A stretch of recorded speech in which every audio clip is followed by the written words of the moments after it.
پیغام مومنوں یہ خمینی نے دیا ہے، یہ درس گاہ دین ہے جو فرش عزا ہے، یہ محرم و سفر ہے دین کی حیات، یہ مجلس حسین نہیں دی کی بقا ہے۔ اعوذ باللہ من الشیطان الرجیم، بسم اللہ الرحمن الرحیم، الحمدللہ رب العالمین، الصلاة والسلام علی اشرف الانبیاء والمرسلین، سیدنا و نبینا ابی القاسم محمد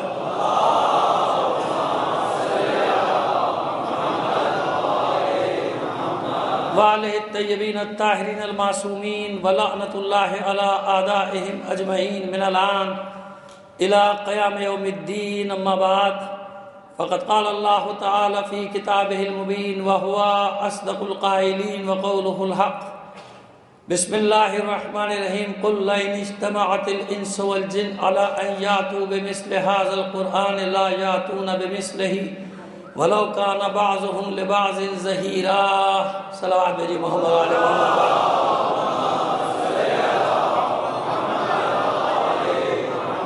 عزیزان محترم، بس وہی ایک بار پھر درخواست ہے تمام عزاداروں سے کہ جس طرح نظم و ضبط اور ڈسپلن کے ساتھ آپ آہستہ آہستہ آگے بڑھ رہے ہیں، اسی ڈسپلن کو، اسی نظم و ضبط کو قائم رکھیے گا۔ تمام ادارے جو انتظامی امور انجام دے رہے ہیں ان کے ساتھ انتظامی امور میں ہمیں بھرپور تعاون انشاءاللہ کرنا ہے، تاکہ کوئی شرارت کرنے کا اگر ارادہ رکھتا ہے تو اس کو اپنی شرارت میں کامیاب نہ ہو پائے۔ یہ ہم سب کی ذمہ داری ہے، کسی ایک کی نہیں، ہم سب کی ذمہ داری ہے۔ ہم سب کو مل کر جس طرح اب تک ثابت قدم رہے ہیں، اسی ثابت قدمی کا مظاہرہ کرتے ہوئے اپنی منزل کی جانب بڑھنا ہے انشاءاللہ۔ تمام مومنین کی سلامتی کے لیے بلند آواز سے ایک صلوات بھیج دیجئے محمد علیہ محمد۔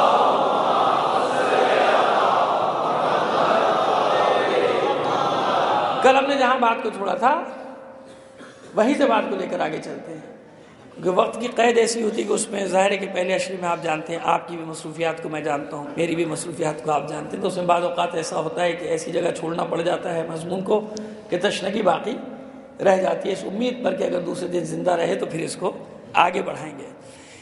قربانی کی بات کر رہے ہیں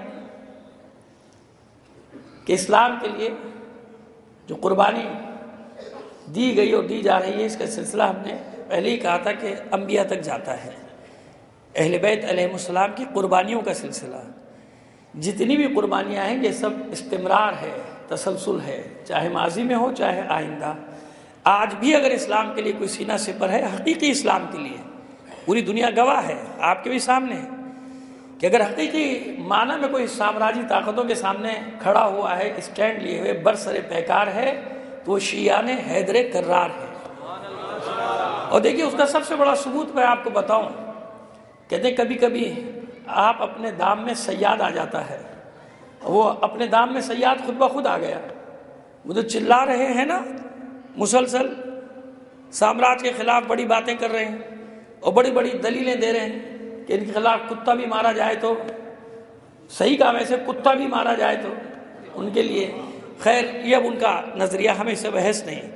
اور اس کے بعد یہ بھی ایک صاحب نے، موصوف نے، بڑے، خیر میں اسے بات کر چکا، لیکن صرف اشارہ کرنا چاہتا ہوں، بتانا چاہتا ہوں کہ حق اور باطل کی تمیز کیسے ہوتی ہے۔ دنیا خود بتا دیتی ہے کہ حق کیا ہے اور باطل کیا ہے، زمانہ خود بتا دیتا ہے کہ حق کیا ہے اور باطل کیا ہے۔ تو بڑے طلاق کے ساتھ ہمارے ایک معزز و محترم مذہبی رہنما نے یہ کہا نا، یہ فرمایا تھا کہ فوج بھی امریکہ کا ساتھ دے رہی ہے تو ان کا کوئی شہید مر جائے تو وہ شہید نہیں ہوتا۔ تو دیکھیے اب تاریخ نے دوہرا دیا، اب یہ اعتراف جرم ہے، یہ اقبال جرم ہے۔ تو اب طے یہ ہوا کہ جس نے جب بھی امریکہ کا ساتھ دیا تھا اس کا جو بھی مرا تھا وہ شہید نہیں تھا، ہے نا؟ یہ اب تفصیل سے جواب دے چکے کہیں، لیکن ہم بتا رہے ہیں کہ ہم چیختے رہے کہ کون ہے شیطان، کون ہے شیطان۔ اس وقت تو تم اس کے ساتھ تھے، رشیا کے جہاد میں تو امریکہ بہادر کے ساتھ مل کے سب لڑ رہے تھے، وہ اسلحہ بھی لے رہے تھے، ڈالر بھی لے رہے تھے۔ تو آج جو امریکہ کے ساتھ تعاون کرتا ہوا تمہاری نظر میں مارا جائے تو وہ شہید نہیں ہے، تو کل جو تعاون کرتے ہوئے مارے گئے تھے وہ کیا تھے بھائی؟ تم نے تو ان سب کی مٹی پلیت کر دی ان سب کو اب تک شہید کہتے چلے آ رہے تھے. پتہ چل گیا کہ جو کل بھی امریکہ کے ساتھ تھا وہ بھی شہید نہیں تھا، جو آج ہوگا وہ بھی شہید نہیں. لیکن ہم ایک بات جانتے ہیں، سیدھا سیدھا فتویٰ جانتے ہیں ہم، کہ جو اپنے شہروں اور شہریوں کی حفاظت میں مارا جائے وہ شہید ہی ہوتا ہے بھائی. جو اپنے شہروں، اپنے ملک کے دفاع کے لیے، اپنے شہریوں کے دفاع کے لیے مارا جائے وہ شہید. آپ کو یہ کنفیوژن ہوتا ہے، ہمیں کوئی کنفیوژن نہیں ہوتا. ہم جسے باطل کہہ رہے ہیں 1400 سال سے باطل کہہ رہے ہیں، ہمیں کبھی کوئی کنفیوژن نہیں ہوا. آج بھی آپ حق اور باطل میں اسی لیے کنفیوژن کا شکار ہیں، سب کے بیان الگ الگ ہیں. اگر کل اپنا بیان ایک کر لیا ہوتا، حق کو حق اور باطل کو باطل کہا ہوتا.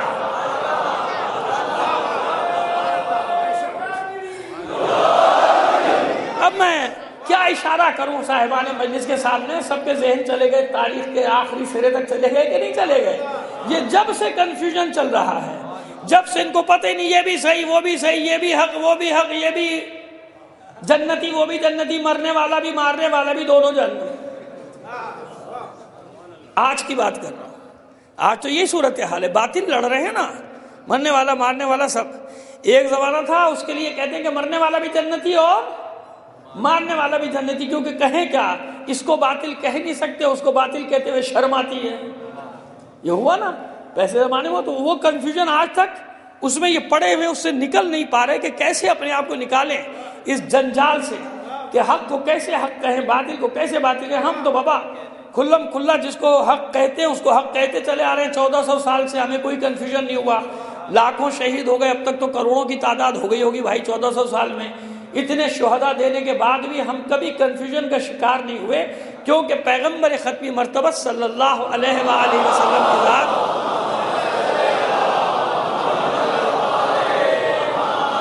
ہمیں ایک معیار دے کے چلی گئی، خط کھینچ دیا کہ یہ حق ہے یہ باطل ہے.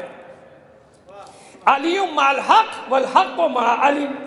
علی حق کے ساتھ ہے، حق علی کے ساتھ. تو ہم تو ادھر دیکھتے ہیں کہ کدھر علی ہے، جدھر علی ہے ادھر حق ہے. باقی جو بھی ہے تاریخ جانتی ہے کہ ہم نے کیا فیصلہ کر رکھا ہے اور کیا سنا رکھا ہے. تو جدھر علی ہے ادھر حق ہے. اب یہ جہاں جہاں بھی ہو، اور صدیوں پر محیط ہے یہ فیصلہ. ہم نے کبھی کوئی ہمیں کنفیوژن اس بارے میں ہوا نہیں کہ حق کس طرف ہے. آج بھی حق ادھر ہی ہے جدھر علی ہے اور علی والے ہیں. اور پہلے کسی کی سمجھ میں نہیں آتا تھا تو اب سمجھ میں آ گیا ہوگا. یہاں امریکہ مرد آباد، شام میں امریکہ زندہ باد. اور عجیب ہے بھائی عجیب ہے تمہارا. یہاں امریکہ مرد آباد، وہاں انہی کو بھر بھر کے بھیج رہے ہو کہ جاؤ لڑو. بھائی امریکہ مرد آباد میں جب کہتا ہوں تو ہر جگہ کہتا ہوں. اگر یہاں ہے تو امریکہ مرد آباد، ایران میں ہے تو مرد آباد، لبنان میں ہے تو مرد آباد، شام میں ہے تو مرد آباد، میرے گھر میں ہے تو مرد آباد ہے نا. ہم نے تو کوئی کنفیوژن نہیں کیا.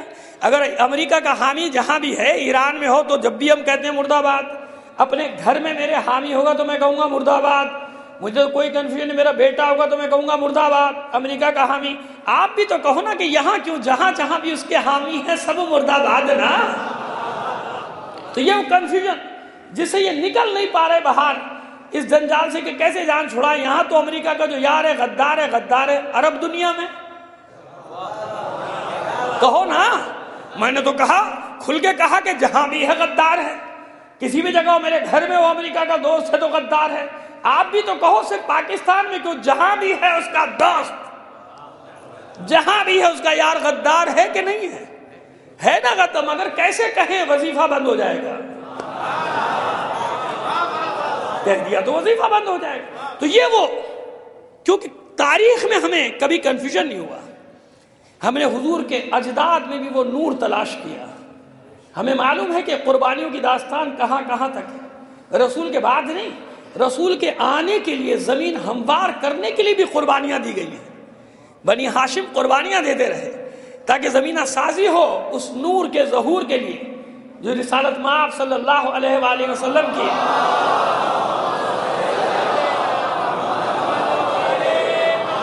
آپ کی صورت مبارک صورت میں جلوہ گر ہونے والا ہے، اس کے لیے قربانی دیتے رہے. تو کل جہاں بات ختم کی تھی وہ کیا بات تھی؟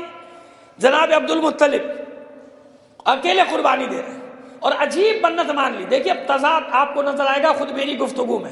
میں بھی چاہتا ہوں کہ آپ اس تضاد کو پکڑ لیں تاکہ پھر میں جواب دے کر آپ کی تسلی کر سکوں. الگ الگ منتشر کے مطلب بیان کرتا رہا ہوں، لیکن آج موقع ملا ہے تفصیل سے آپ کے سامنے بیان کرنے کا. وہ تضاد آپ کو نظر آ جائے گا میری گفتگو میں. دعویٰ ہمارا کیا ہے، جس پہ ہم اشری بھی پڑھتے رہے، کہ حضور کے اجداد میں جہاں تک جاؤ گے ایمان ہی ایمان ہے، اسلام ہی اسلام ہے. اس لیے کسی نے کلمہ نہیں پڑھا، نہ پڑھنے کی ضرورت ہے رسول کے خاندان میں کسی کو. کسی نے کلمہ نہیں پڑھا. کلمہ وہ پڑھے گا جو کفر سے اسلام پہ آئے گا. بھائی میں آپ کو سیدھا سیدھا سا فارمولہ دیتا ہوں، آپ مجھے بتائیے کہ آپ ملے مجھ سے سلام دعا ہوئی، میں کہوں گا مسلمان ہو کلمہ سناؤ، آپ کہیں گے جاؤ نہیں سناتا، دفع ہو جاؤ. کلمہ پوچھ رہا ہے مجھ سے. بھائی روزانہ صبح شام ایک دوسرے سے کلمہ پوچھا کیجئے.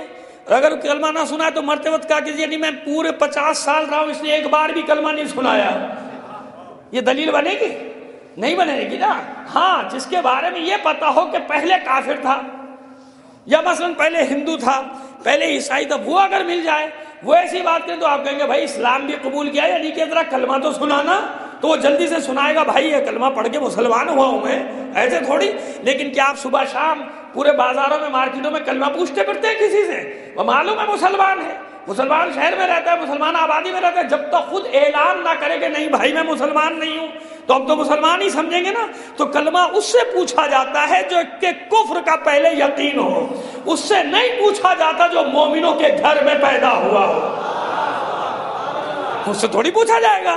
تو اب ڈھونڈتے پھرو کس کس نے کلمہ پڑھا، کس کس نے نہیں پڑھا، فلانے نے پڑھا فلانے نے نہیں پڑھا، تو وہ الگ بات. لیکن جو اب بات ہم کرنا چاہ رہے ہیں، ہم نے دعویٰ کیا کیا کہ سب ایمان پر ہیں، سب اسلام پر ہیں.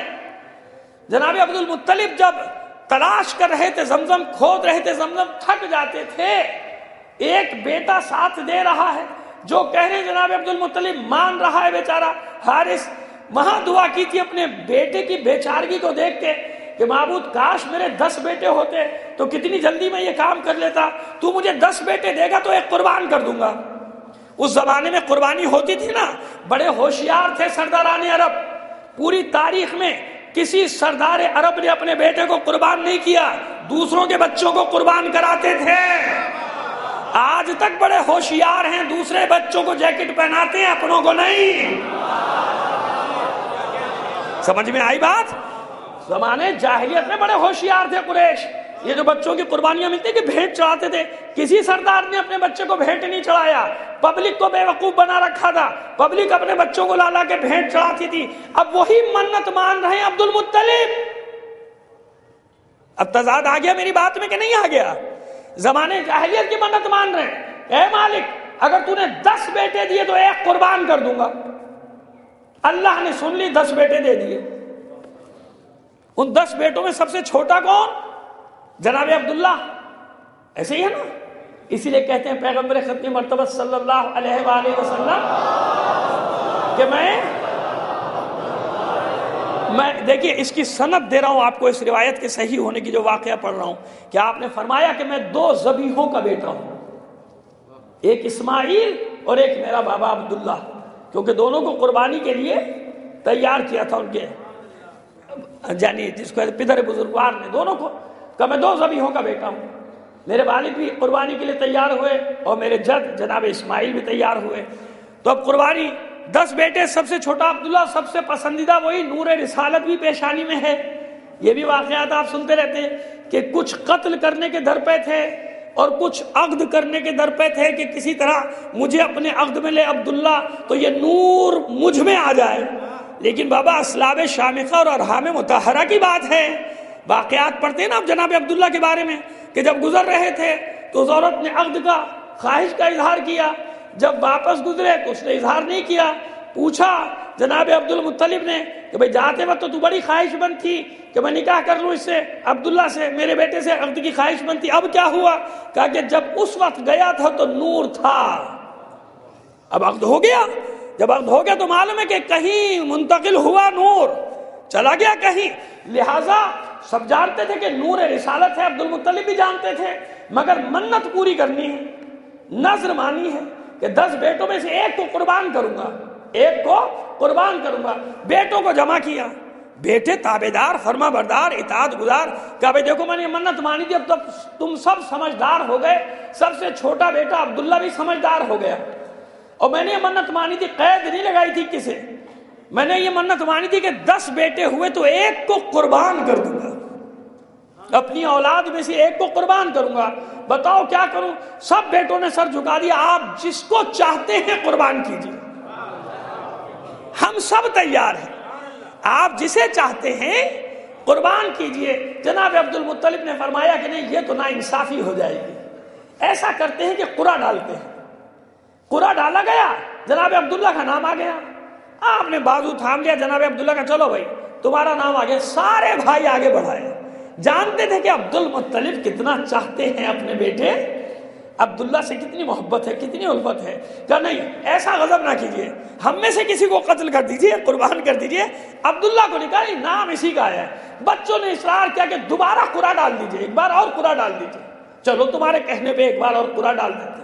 مطمئن ہے جناب عبد المطلب، پھر نام نکلا تو عبداللہ کا، کہا اچھا ایک بار اور کر لیجئے، کہا ایک بار اور کر لو، تیسری بار کیا، پھر عبداللہ کا نام، اب تو رونا پیٹنا گھر میں مچ گیا۔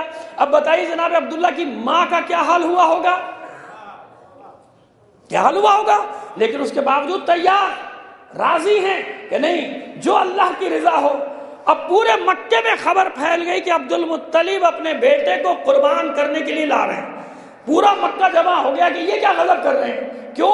ارے بابا یہ بھیڑ چڑھانے کے لیے دوسروں کے بچے تھے، سرداروں کے بچے نہیں تھے، اگر آپ نے اپنے بیٹے کو قربان گاہ پہ چڑھا دیا تو کل سب سرداروں کو بھی کرنا پڑے گا، نہ کیجئے، اپنے مفاد کی خاطر روک رہے ہیں جناب عبد المطلب کو، یہ غضب نہ کیجئے، کہا نہیں میری منت ہے، لیا ہے خانہ کعبہ میں، میری منت ہے، ضرور قربان کروں گا اسے، میں نے منت مانی تھی، نام اس کا نکلا، ارے میں کوئی حل نکالو، کوئی تو حل اس کا نکلنا چاہیے۔ پھر وہ کاہناؤں کی باتوں میں زیادہ یقین کرتے ہیں، لہذا وہ کاہنہ کے پاس مقدمہ کیا کہ بھائی ہمارے سردار نے ایسا ایسا کیا، کوئی راستہ بتاؤ بچت کا۔ وہ کتاب کی عالمہ کہا جاتا ہے، روایت میں کتاب کی عالمہ تھی، اس نے راستہ بتایا کہ ایسا کرو 10 اونٹ اور عبداللہ پہ قرعہ نکالو، اگر 10 اونٹوں پہ آ جائے تو عبداللہ کو چھوڑ دینا، 10 اونٹوں کو ذبح کر دینا، اور اگر عبداللہ کا نام آئے تو 20 اونٹ کر دینا، پھر عبداللہ کا نام آئے تو 30 کر دینا، پھر عبداللہ کا نام آئے تو 40 کر دینا، یہاں تک کہ 100 تک بات پہنچے، 100 اونٹ اور عبداللہ، پھر بھی عبداللہ کا نام آئے تو اب عبداللہ کو قربان کر دینا، پھر بھی نام آئے تو عبداللہ کو قربان کر دینا۔ اب جناب پورا مکہ جمع ہے، یہ فیصلہ ہوا، عبد المطلب نے کہا قبول ہے، عبد المطلب فرماتے ہیں کہ قبول ہے، 10 اونٹ اور عبداللہ، نام نکلا عبداللہ کا، کبھی 10 اونٹ بڑھاؤ، ابھی 10 چانس ہیں، 90% باقی ہے، 20 اونٹ عبداللہ، پھر عبداللہ کا نام، 30 اونٹ عبداللہ، پھر عبداللہ کا نام۔ اب جب 60 سے آگے گیا تو لوگوں کی کیفیت، اب اضطراب شروع ہوا کہ بھائی یہ کیا مسئلہ ہو رہا ہے، 70 پھر عبداللہ، 80 پھر عبداللہ، 90 پھر عبداللہ، اب ایک چانس بچا 100 اونٹ اور عبداللہ۔ اب سب کی دل کی دھڑکنیں کہاں پہنچ گئی کہ اب کیا ہوگا بھائی، 100 اونٹ کی آخری چانس ہے، پھر عبداللہ کا نام آیا تو عبداللہ کو قربان کرنا پڑے گا۔ اب جب 100 اونٹ اور عبداللہ پہ قرعہ نکالا گیا تو 100 اونٹ میں نکل آیا، وہ شور مر گیا مکے میں، بچ گئے عبداللہ، بچ گئے، اونٹ قربان کر دو۔ مگر عبد المطلب کہتے نہیں میرا اطمینان نہیں ہوا، میرا اطمینان نہیں ہوا، ایک بار اور قرعہ ڈالو۔ ارے ان کا بیٹا بچ گیا، جاؤ بیٹا لے گئے، گھر جاؤ بیٹا بچ گیا، پھر تو قرعہ ڈالو، کا نہیں ایک بار اور قرعہ ہونا چاہیے، ایک بار اور قرعہ ہونا چاہیے، مجبور کر دیا عبداللہ نے۔ اب جب دوبارہ 100 اونٹ اور عبداللہ، پھر 100 اونٹ کا ایک بار اور، ارے بابا ہو گیا 2 بار، بیٹا بچ گیا، لے جاؤ بیٹے کو گھر، یہ بار بار قرعہ کیوں؟ لیکن عبد المطلب فرماتے ہیں کہ بھائی دیکھو 3 بار قرعہ کیا گیا تھا اس کے لیے کہ کس کو قربان کیا جائے، نا تیسری بار تو کر لو، ایک بار اور۔ اتنا اصرار کیا کہ مجبوراً بد دلی کے ساتھ پھر قرعہ ڈالا گیا، پھر 100 اونٹ۔ اب عبداللہ کہتے ٹھیک ہے، اب میرا بیٹا بچ گیا، 100 اونٹ قربان دو، قربان کرو۔ اب اس کے بعد اعلان کرتے ہیں، جو اصل بات بتانا چاہ رہا ہوں، اعلان کرتے ہیں کہ آج سے مقتول کی دیت 100 اونٹ قرار دیتا ہوں۔ یہ کس نے دیت قرار دی 100 اونٹ؟ وہ احکام بتا رہا ہوں کہ جو زمانہ جاہلیت میں، حالت کفر میں عبد المطلب نے 5 حکم دیے، وہ 5 پانچوں کے پانچوں اسلام کے بعد اللہ کے حکم سے ویسے ہی قائم رہے۔ دو باتوں میں سے ایک بات، یا تو عبد المطلب کے احکام مشیت کو اتنے پسند آئے تھے کہ انہی احکام کو باقی رکھا، یا پھر عبد المطلب جانتے تھے کہ اللہ کا حکم کیا ہے۔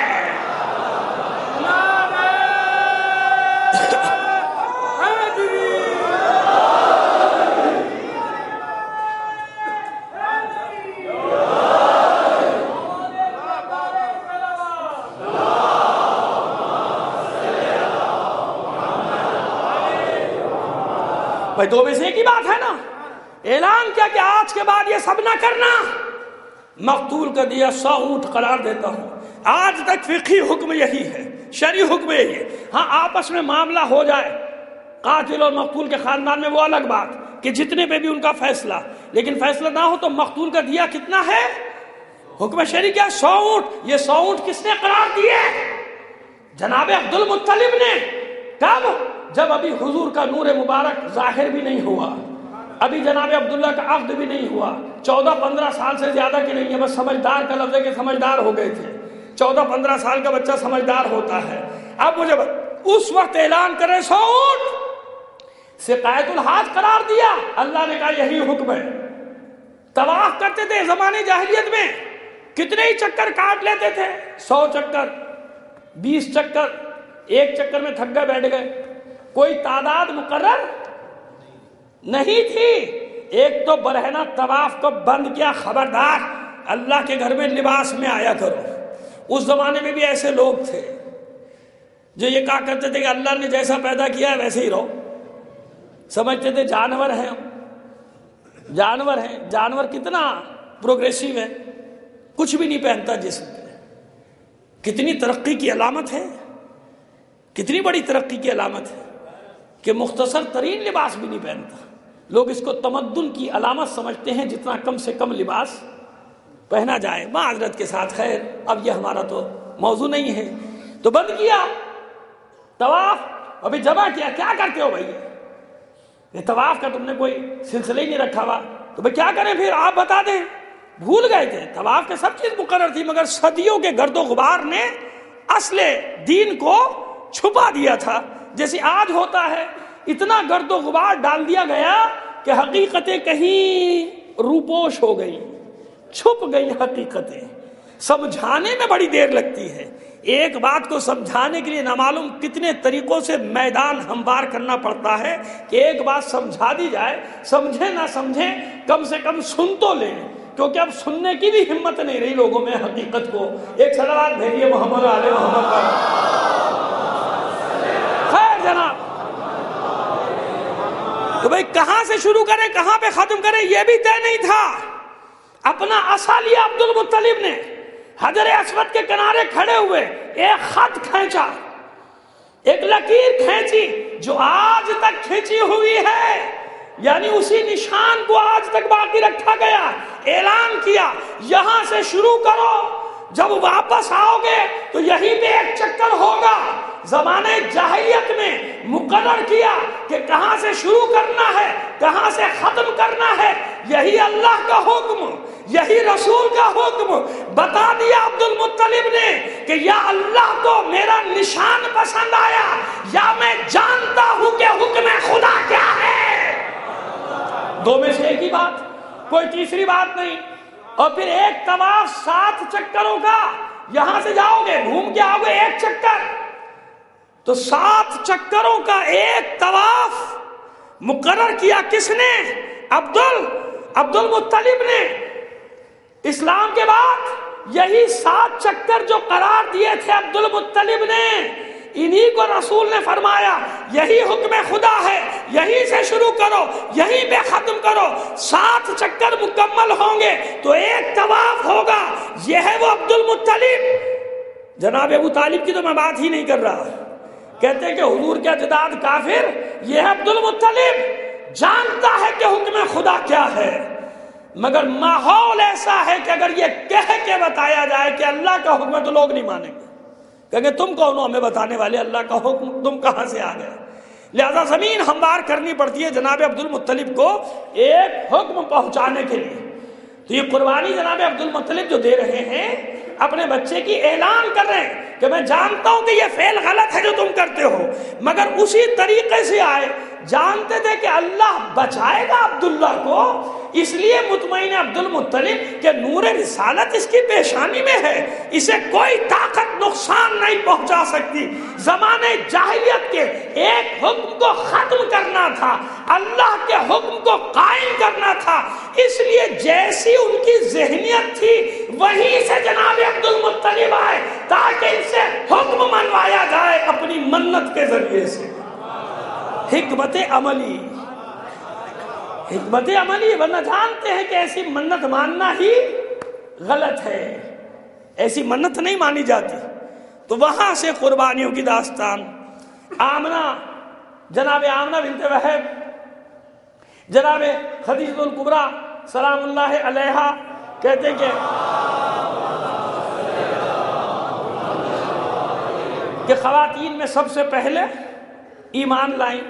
پھر وہی بات آ گئی یہاں پہ کہ سب سے پہلے ایمان لائیں۔ خدا کے بندوں کافر وہ تھے، جناب خدیجہ نہیں تھی، جناب خدیجہ معاذ اللہ کفر پہ نہیں تھی، وہ دین اسلام پہ تھی۔ 5ویں پشت میں شجرہ ایک ہی ہے، کلاب پہ جا کے شجرہ ایک ہو جاتا، بلکہ قصے پہ جا کے شجرہ ایک ہے، عبد مناف پہ شجرہ ایک ہے رسول کا اور جناب خدیجہ کا۔ اسی لیے جناب خدیجہ ابن ام کہتی تھی کہ میرے ابن ام محمد یعنی میرے چچا کا بیٹا ابن ام کہتی تھی جناب، یعنی عقد سے پہلے کہ اب ابن ام، جناب ابو طالب کو بھی یہی کہا تھا کہ ابن ام کیسے آنا شروع ہوا، کہ تمہارے ابن ام تمہارے چچا زاد محمد کو لایا ہوں تاکہ اسے بھی کوئی ذمہ داری دے دو، تمہارے اتنی تجارت ہے، اب آئیے ذرا سا جناب خدیجہ الکبریٰ سلام اللہ علیہ کا ذکر اسی بہانے ہو جائے۔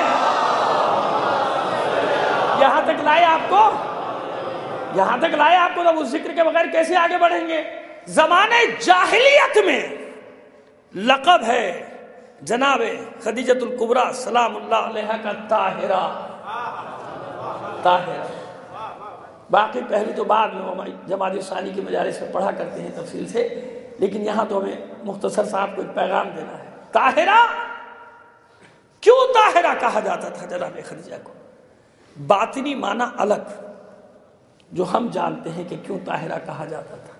بات یہ تھی کہ جو تجارت ہوتی تھی اس تجارت میں حرام چیزوں کی بھی تجارت ہوتی تھی، اس زمانے میں شراب کی بھی تجارت ہوتی تھی اور حرام جانوروں کی کھال کی بھی تجارت ہوتی تھی، نجس جانوروں کی ہڈیوں کی، دانتوں کی، کھالوں کی، سب کی تجارت ہوتی تھی۔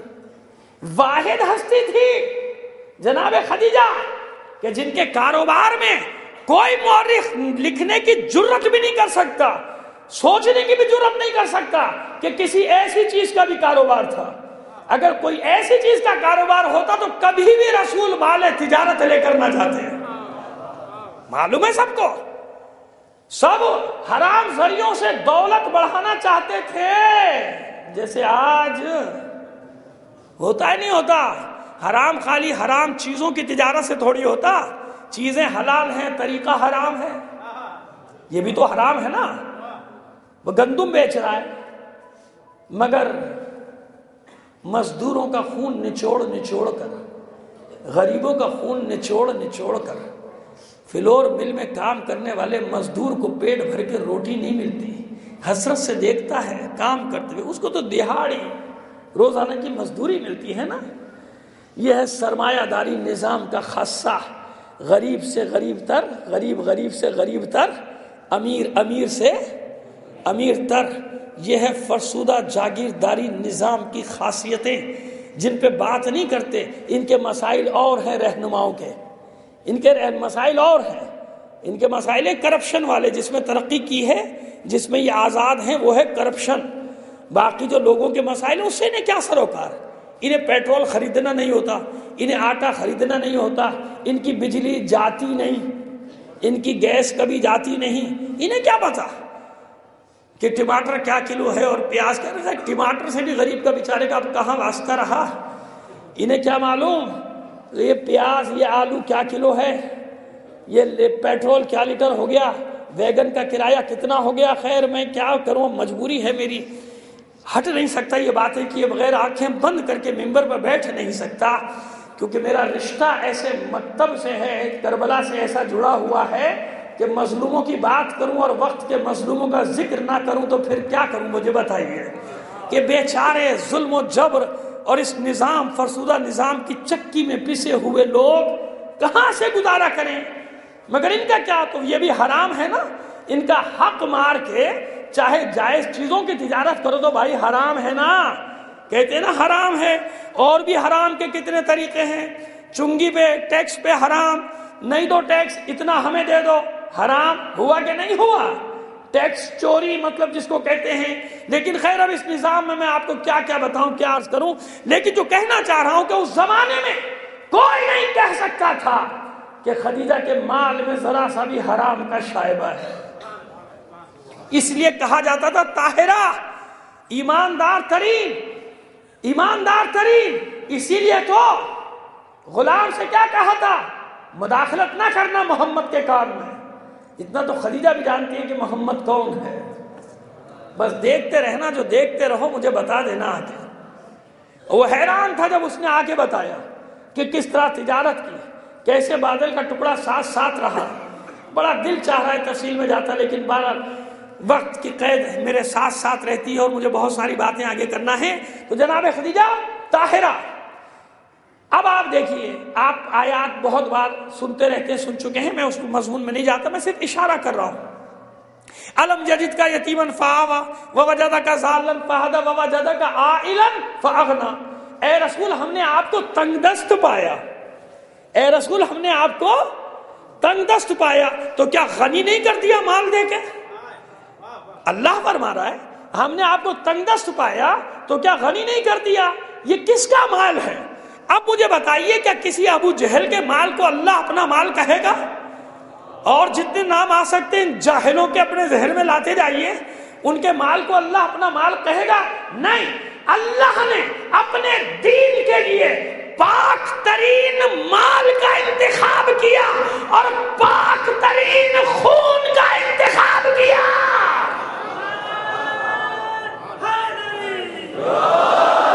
یعنی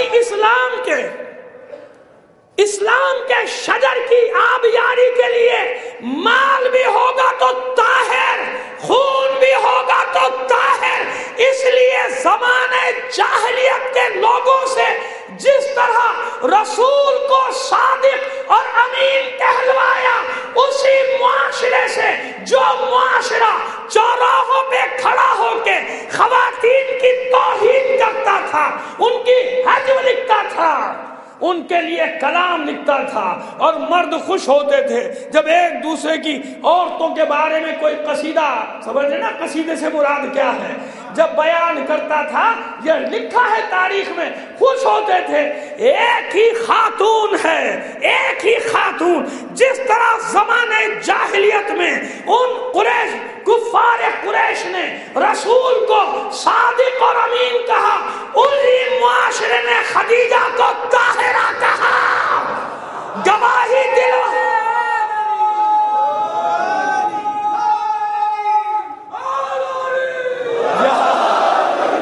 ماشاءاللہ، اتنی ہی بلند آواز سے ایک صلوات بھی نائب فرمائیے محمد علیہ محمد۔ اب میں آپ کو منزل تک لایا، ذرا سا مشکل مرحلہ تھا، میں جانتا ہوں مجلسوں میں خشکی طریقہ بڑا خیال رہتا ہے لوگوں کو، لیکن بہرحال اس خشکی سے نکال لایا آپ کو کسی طرح جد و جہد کر کے۔ تو اب سمجھ میں آیا کہ کیوں اتنی محنت کر رہا تھا، کہ معلوم ہو جائے کہ اگر اسلام کے لیے قربانی کے لیے، اسلام کے راہ میں قربانی کے لیے مال خرچ ہو تو ایسا مال کہ قیامت تک کوئی انگلی نہ اٹھا سکے۔ آئیے دو چار جملے اور عرض کر دوں آپ کی خدمت میں، قیامت تک کوئی انگلی نہ اٹھا سکے کہ اسلام کو پھیلانے میں کوئی بے ایمانی کا مال بھی لگا۔ آج کے لوگوں کو کیونکہ خدیجۃ الکبریٰ کی معرفت نہیں، لہذا اسلام پھیلانے کے لیے دولت درکار ہے، دلیل دیتے ہیں رسول کو بھی تو دولت درکار تھی، سنو یہ بھی کہتے ہیں دولت درکار ہے، لہذا کیسے جمع کی جائے؟ بھتہ، اغوا برائے تاوان، بینک لوٹو، پیسے والوں کو لوٹو، بچے اٹھا کے لے جاؤ. کیا جہاد ہو رہا ہے بھائی؟ پیسہ چاہیے. اسلام کے سپاہی ہیں، آخر خرچہ تو چاہیے ہے نا. تو خرچہ کہاں سے لیا جائے؟ کیونکہ نیت اچھی ہے نا بھائی. یہی کہتے ہیں ہمارے بڑے بڑے جگادری ملا، وہ یہی کہتے ہیں بھائی نیت اچھی ہے، نیت اچھی ہے لہذا بینک بھی لوٹ لو، اغوا برائے تاوان بھی کر لو، بھتہ بھی لے لو، بچوں کو اٹھا کے بھی لے جاؤ، گھروں کو لوٹ لو، مارکیٹوں کو لوٹ لو، سب کو لوٹ لو. تو کہاں سے پھیل رہا ہے؟ کہاں پھیل رہا ہے؟ پھیلے گا کیسے اسلام؟ اسلام کو پھیلنے کے لیے پاک و طاہر مال درکار ہے. اسلام کو پھیلنے کے لیے پاک و طاہر خون درکار ہے. لہذا رکا مت کرو، رکا مت کرو. خان وعدہ رسالت جب کہو تو علی تک جا کے رکا مت کرو. یہ اہل بیت کی قربانیوں کا آغاز ہو رہا ہے. اس جناب خدیجۃ الکبریٰ ملکۃ العرب، اس طاہرہ سیدہ کے حوالے سے شروع ہوتا ہے، جس نے جب کوئی مال خرچ کرنے والا نہ تھا اس لیے یہ پاک و طاہر مال جمع کر کے رکھا تھا کہ جب اللہ کا حکم ہو، اسلام پھیلنا شروع ہو تو یہ سارا مال رسول کے قدموں پہ ڈال دوں، یہ سونے چاندی کے ڈھیر نچھاور کر دوں. کب تک یہ مال تھا؟ کب تک یہ مال چلا؟ حبشہ کی ہجرت میں یہی مال، دوسری ہجرت میں یہی مال. وہ مہاجرین جو حبشہ میں برسوں رہے اسی مال کو خرچ کرتے رہے. شعب ابی طالب میں محاصرے کے دوران بلیک مارکیٹ سے وہ تھوڑی سی غذا جو مہنگی مہنگی بیچی جاتی تھی، یہ جناب خدیجہ کا مال تھا. کہاں تک رہا؟ مسجد نبوی کی تعمیر میں سب سے پہلے حضور نے 10,000 درہم نکال کے دیے کہ میرا مال لگے گا. یہ میرا مال کس کا مال ہے؟ یہ جو مدینے تک چلا یہ کس کا مال ہے؟ تو یاد رکھو، کبھی بھی حق کے تبلیغ کے لیے، کبھی بھی حق کی مدد باطل کے ذریعے نہیں کی جا سکتی. کبھی بھی حق کے لیے باطل سے مدد نہیں لی جا سکتی. اس لیے اللہ نے اپنے دین کو پاک صاف رکھنے کے لیے پاک و طاہر مال، پاک و طاہر خون. اب ایک جملے میں جمع کروں خلاصہ، اگر مال خرچ ہوا تو وہ بھی خدیجہ کا، خون خرچ ہوا تو وہ بھی خدیجہ کا.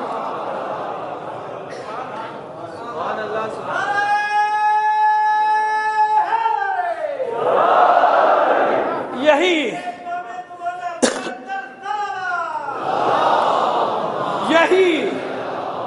ارحام مطہرہ کی وہ کڑی ہے، یہی وہ رحم مطہرہ ہے کہ اللہ نے جناب خدیجہ کی قربانیوں کے صلے میں اس نور عصمت و طہارت کا مسکن اس رحم مبارک کو قرار دیا.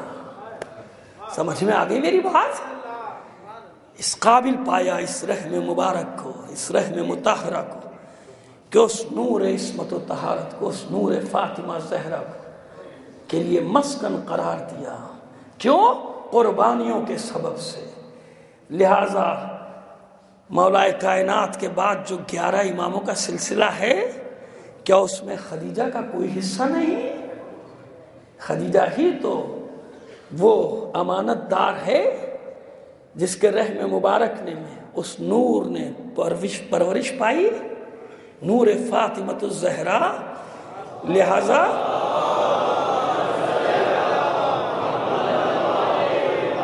لہذا کربلا میں صرف یہ نہ سمجھنا کہ اولاد ابو طالب.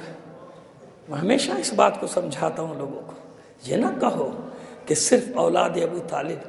کیا خدیجہ کی اولاد نہیں ہے؟ کیا یہ خدیجہ کے جگر کے ٹکڑے نہیں ہیں؟ بھئی اسی سے اندازہ کر لیا کرو. جب لوگ کترائیں ذکر کرتے ہو. کہاں کرتے ہیں ذکر جناب خدیجہ کا؟ رسمی کاروائی بس ہاں خدیجہ الکبریٰ تھیں، پہلی زوجہ تھیں اور قصہ ختم. اسی سے لے سمجھ لیا کرو جس طرح علی کی دشمنی میں ابو طالب کو مورد الزام قرار دیا، بالکل اسی طرح فاطمہ کی دشمنی میں خدیجہ کے ذکر سے گریز کیا.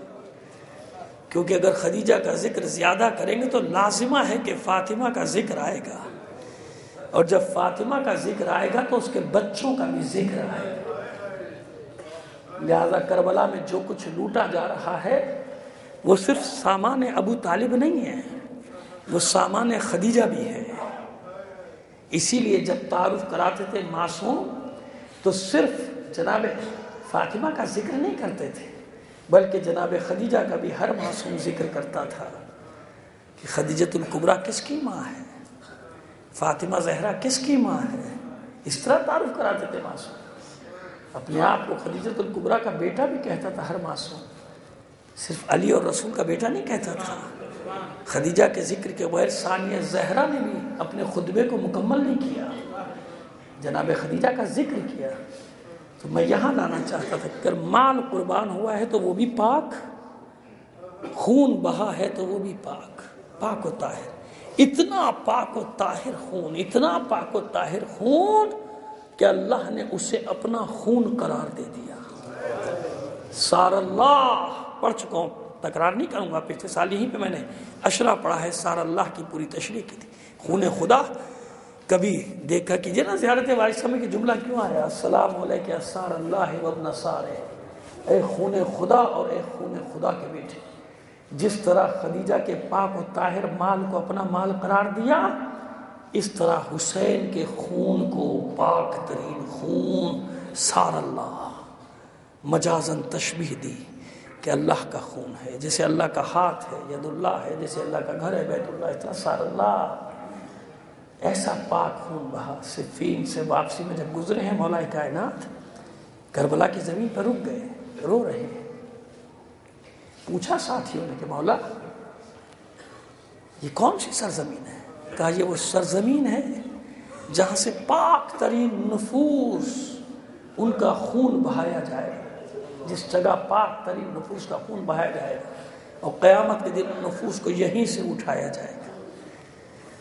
ہر معصوم، ہر نبی، دوسری مجلس میں عرض کر چکا ہوں، ہر نبی جو یہاں سے گزرا حسین پر گریہ ضرور کیا. اس نے جتنے بھی پہلے گزرے ان سب نے حسین پر گریہ ضرور کیا. یہ وہ حسین ہے، ابھی کربلا کا واقعہ نہیں ہوا مگر ہمارے بھائیوں کی روایات بھی گواہ ہیں کہ رسول نے اپنے نواسے حسین کا ماتم بھی کیا ہے اور روئے بھی ہیں. جناب ام سلمہ ام المومنین سلام اللہ علیہ کی روایات ہمارے برادران کیا موجود ہیں، پڑھ لیجیے. کہ سینے پہ لٹا کے زار و قطار روتے تھے حسین کو اور واقعہ کربلا کو یاد کرتے تھے. یہ واقعہ تو وہ ہے کہ ابھی واقعہ رونما نہیں ہوا، عزاداری شروع ہو گئی تھی، گریہ وزاری حسین پر شروع ہو چکی تھی. یہ وہ حسین کربلا میں. اب تاریخیں شروع ہو گئی خانواد بنی ہاشم کے، جو چشم و چراغ ہیں ان کی شہادتوں کی. کیسے نفوس ہیں محترمہ، کیسے نفوس مطمئنہ اور محترمہ ہے کربلا میں کہ لوگ مشکلات سے اپنے بچوں کو بچاتے ہیں اور یہاں مائیں اپنے بچوں کو تیار کر رہے ہیں. مائیں قسمیں دیتی ہیں، خبردار ماحول بہت خراب ہے، گھر سے باہر نہ جانا، تجھے میری جان کی قسم گھر سے نہ نکلنا.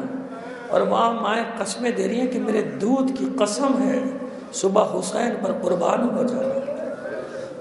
ہے نا فرق ہے کہ نہیں؟ ہماری مومنات، ہماری مائیں بہنیں، ہماری بیٹیاں اگر دنیا سے مختلف ہیں، اس انداز میں مختلف ہیں کہ کتنی ہی کمزور دل کیوں نہ ہو، لیکن جب بات حسین پر آ جائے، حسینیت پر آ جائے تو پوری دنیا نے دیکھا نا کہ اپنے بچوں کو لے کر میدانوں میں سڑکوں میں نکل آئیں کہ نہیں نکل آئیں. یہ کیوں نکل آئیں؟ اگر کربلا کی مائیں نہ ہوتی تو یہ بھی نہ ہوتی. یہ جذبہ اسی کربلا نے دیا جہاں ہم اور آپ پڑھ رہے ہیں، دیکھ رہے ہیں، جہاں ہماری مائیں بہنیں دیکھ رہی ہیں کہ ایک ماں اپنے بچوں کو تیار کر رہی ہے، سبھی مائیں تیار کر رہی تھی، مگر آج ثانیہ زہرا کے بچوں کی شہادت بیان کر رہی ہے۔ پاک ترین نفوس، پاک ترین خون قربان کرنے آیا ہے حسین، تاکہ میرے نانا کا دین بچ جائے، تاکہ کلمہ لا الہ الا اللہ سر بلند رہے، کلمہ لا الہ الا اللہ باقی رہ جائے، میرا گھر مٹتا ہے مٹ جائے۔ شب عاشور ہر خیمے میں مائیں بچوں کو تیار کر رہی ہیں، اور زینب کے خیمے کا منظر یہ ہے کہ ایک طرف اون، ایک طرف محمد دراز کھینچے ہوئے استراحت کے انداز میں، اور درمیان میں ماں بیٹھی ہے، ایک ہاتھ اون کے سینے پر ہے، ایک ہاتھ محمد کے سینے، اور کبھی کبھی پیار سے بچوں کے بالوں میں اپنے ہاتھ سے کنگھی بھی کرتی جا رہی۔ میرے شہزادوں جانتے ہو نا کہ یہ اتنا بڑا لشکر کیوں جمع ہوا ہے؟ یہ اس لیے جمع ہوا ہے کہ تمہارے ماموں حسین کو قتل کر ڈالا۔ تمہارے بابا ہوتے اپنی ذمہ داری پوری کرتے، اختیار لے کر آئی ہوں تمہارے بابا سے، صبح مجھے سرخرو کر دو، اس کنیز کو سرخرو کر دو اپنی ماں زہرا کے سامنے، کل اپنے ماموں پر قربان ہو جاؤ۔ بچوں نے ماں کے ہاتھ تھام کر کہا مادر گرامی اطمینان رکھیے، اطمینان رکھیے، ہم مایوس نہیں ہونے دیں گے، ہم جانتے ہیں کہ صبح ہمیں کیا کرنا ہے، ہم جانتے ہیں کہ صبح کیا ہوگا، ہم ماموں عباس کے شاگرد ہیں، بس میدان میں جانے دیجیے، پھر دیکھیے بدر و احد کے نقش و نگار کھینچنا دے گا۔ خوش ہو گئی زینب، میرے بچوں سب سے پہلے جانا، مادر گرامی سب سے پہلے جانا۔ اچھا میری نصیحتیں چند سن لو، دیکھو جانتے ہو نا میرے بھائی حسین کے بچے پیاسے ہیں، سکینہ بھی پیاسی ہے، علی اصغر بھی پیاسے ہے، خبردار پانی کی طرف نگاہ اٹھا کر بھی نہ دیکھو، پانی کی طرف نہ جانا، ورنہ میں معاف نہ کروں، میں دودھ نہیں بخشوں۔ جزاک اللہ، خدا مجھے توفیق دے دے زینب کے لاڈلوں کی شہادت پڑھنے کی۔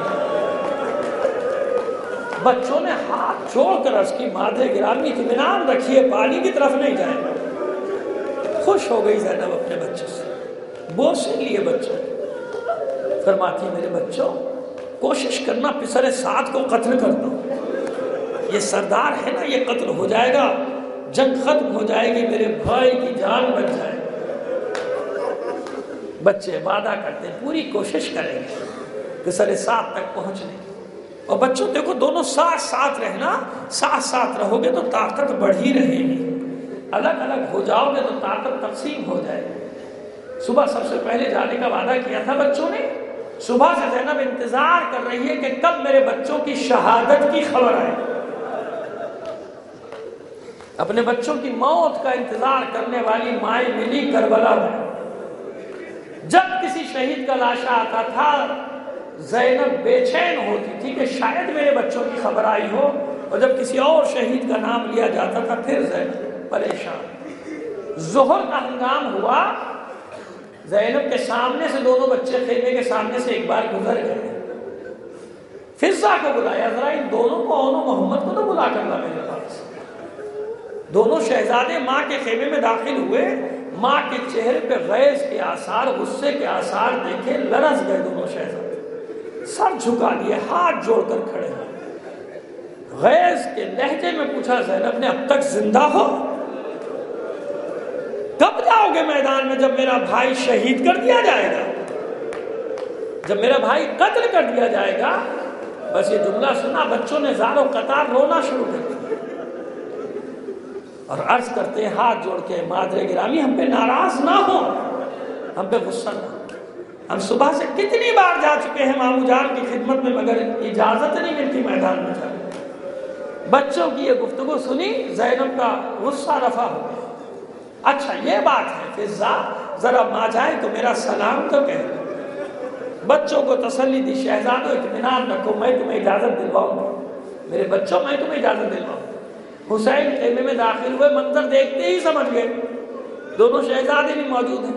اس سے پہلے کہ ثانیہ زہرا کچھ فرمائے، زینب فرماتے، حسین فرماتے، زینب ان دونوں کی اجازت نہ مانگنا مجھ سے میدان میں جانا۔ زینب خود بتاؤ کبھی ایسا ہوا کہ کوئی بھائی اپنی بہن کی گود اجاڑ دے؟ کوئی بھائی اپنی بہن کا گھر اجاڑ دے اور محمد کو میدان میں جانے کی اجازت نہیں دے گا حسین؟ ثانیہ زہرا نے جب یہ سنا تو التجا کے انداز میں کہتی ہے بھیا انہیں میدان میں جانے دو، انہیں نہ روکنا۔ بھیا آپ ہی بتائیے، اگر قیامت کے دن میری ماں زہرا نے مجھ سے پوچھ لیا زینب اپنے بچوں کو بچا لیا، میرا بچہ قتل کر دیا گیا، پھر زینب کیا جواب دے گی؟ اس طرح زینب نے بچوں کے لیے اجازت دی۔ دونوں شہزادے میدان میں آئے، خیمے سے باہر نکلے، ایک کو عباس نے سوار کرایا، ایک کو حسین نے سوار کرایا، آئے لشکر کے سامنے، رجس پڑی، اپنا تعارف کرایا، حیدر کرار کے حوالے سے، جعفر طیار کے حوالے سے، جو آتا تھا ادھر سے نکل کے دونوں میں سے ایک بھائی اپنی تلوار کی زد میں رکھتا تھا، جہنم کا راستہ دکھاتا تھا، جھجلا کر کہا پسر سعد نے ایک ایک کر کے جاؤ گے سب کو ختم کر دیں گے، یہ دونوں ایک ساتھ حملہ کرو۔ حملہ کیا لشکر نے، ان دونوں نے بھی جوابی حملہ کیا، شیروں کی طرح بڑھتے چلے گئے، پسر سعد کے خیمے تک جا پہنچے۔ وہ ملعون پشت خیمہ سے نکل کر بھاگا، بھاگتے بھاگتے بھاگتے ہوئے سپاہیوں سے کہتا ہے دو نوجوان تمہارے قابو میں نہیں آتے۔ وہ بھاگتے ہوئے سپاہی کہتے ذرا ان کا لڑنے کا انداز تو دیکھ، ایسا لگتا ہے حیدر کرار میدان میں آ گئے۔ پھر کہتا ہے کہ اگر قریب سے جا کے نہیں لڑ سکتے گھیرا ڈالو، چاروں طرف سے تیر برساؤ۔ تیر اندازوں نے چاروں طرف سے گھیرا ڈالا، ایک ہی وقت میں سینکڑوں کمانوں کے چلے کھچے، سینکڑوں تیر چلے۔ ارے ایک ایک سپر تو ہے بس دونوں بھائیوں کے پاس، چاروں طرف سے تیر، جسم میں پیوست ہونا شروع ہوئے، خون جسم کا بہنا شروع ہوا، ذوف بڑھتا گیا، کمزوری بڑھتی چلی گئی، ذوف حاوی ہوتا چلا گیا۔ جب دونوں زخموں سے چور ہوئے، پسر سعد نے حکم دیا ان دونوں کو ایک دوسرے سے جدا کرو، درمیان میں حائل ہو جاؤ، دستوں پر دستے، رسالوں پہ رسالے، حملہ آور ہوئے۔ بڑی کوشش کی دونوں زخمی بھائیوں نے ساتھ رہنے کی، مگر نہ رہ سکے، درمیان میں لشکر حائل ہو گیا۔ پہلے چھوٹا بھائی گرا، گرتے گرتے بڑے بھائی کو آواز دی بھیا میری خبر لے میں گھوڑے سے گر رہا ہوں۔ ارے بھائی کہاں سے جواب دے، اس کے ہاتھ سے بھی تلوار چھٹ گئی، سپر گر گئی۔ بس کچھ ہی دیر میں وہ بھی جب گھوڑے سے نیچے گرنے لگا، آواز دی یا خالہ ادرکنی، اے مامو جان ہماری قدر خبر لیجئے، ہم نے اپنی جان آپ پر قربان کی۔ حسین، عباس، علی اکبر دوڑے قتل گاہ کی طرف۔ فضہ نے بیویوں کو خبر دی، بیویوں زینب کے خیمے میں جمع ہو جاؤ، زینب کے راج دلالے آ رہے ہیں۔ زینب نے خبر سنی، سجدہ شکر میں چلی گئی، معبود اس کنیز کی یہ قربانی قبول کر لے۔ مطمئن ہے زینب، خیموں میں اہتمام کیا گیا، اعلان کیا گیا۔ ایک شہزادے کو حسین آغوش میں لیے ہوئے، ایک شہزادے کو عباس لیے ہوئے خیمے میں داخل ہوئے، فرش خیمہ پر لٹا دیا، بیویاں بیل کر رہی ہیں، بچوں کی آخری سانسیں ہیں۔ زینب نے دیکھا ابھی کچھ جان باقی ہے، فضہ سے فرماتی ہے فضہ ایسا انتظام کر دے کہ میں اپنے بچوں سے دو باتیں کر لوں۔ انتظام ہوا، خیمے میں اب زینب ہے اور بچے ہیں، منظر وہی رات والا ہے، درمیان میں زینب بیٹھی ہے، ایک ہاتھ عون کے سینے پہ، ایک ہاتھ محمد کے سینے پہ، مطمئن ہے زینب۔ اطمینان سے پوچھا میرے شہزادوں کس حال میں ہو، میرے بچوں کس حال میں ہو؟ بڑے شہزادے نے آنکھیں کھولی، آنکھیں کھول کر کہا اے اماں ہم پسر سعد تک پہنچ گئے تھے، مگر وہ ملعون راضی تو ہو گئی نا، آپ راضی تو ہو گئی ہم سے؟ چھوٹے بھائی نے آنکھیں کھول کر کہا اے اماں خدا گواہ ہے پانی کی طرف آنکھ اٹھا کر بھی نہیں دیکھا، خدا گواہ ہے پانی کی طرف آنکھ اٹھا کر بھی نہیں دیکھا، آپ نے دودھ تو بخش دیا نا، آپ راضی تو ہو گئی نا۔